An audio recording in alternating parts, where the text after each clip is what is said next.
people asking me, okay, how do you project, how do you connect into the other person and project your energy or your intention into the other person, right? And I try to answer this. Now, okay, this is where the role of E comes in. As I say, yeah, mentioned in my talks on videos, right? E by itself is not so much energy, but it facilitates the energy. Okay, so E is a function of the mind. You can say, think of it as mindfulness. You can also call it mental focus and awareness, right? Now, so when you're at stage 2 and you're doing your form, your movements, and you're trying to feel what's happening inside your body, that is the beginning of learning how to practice.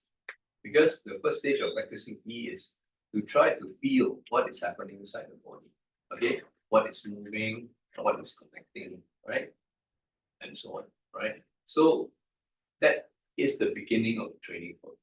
So once you can feel that, let's say, once you're conversant with it, I can press on my toe, I can sort of contract my strings from the toe to the knee, to the bar, and upwards. So I create that tension from the ground up. It's not just like that, but think of it as pulling, pulling, pulling, pulling.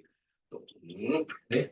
So I'm using E to control my strings so that I create that rising energy. Similarly, I can relax the strings in a sequence from the top down to the bottom.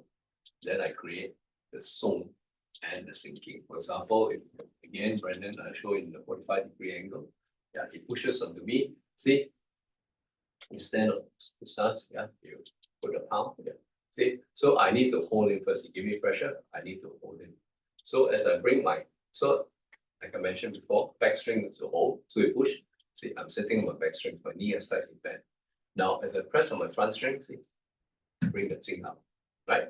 Now, similarly, if it's pushing on me, right, a bit more, I hold, then I have my front string here, holding him, my back string as well, and now I drop my front string, I go. Okay.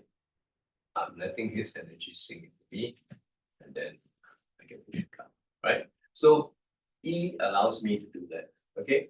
So as the old saying goes, move the insides, not move the outside, right? So what I'm doing is I'm using my E to, in a way, command my fascia, my tendon, and the muscles, how they can move in a proper sequence. And if I can do that, then I learn to generate the direct energy, okay?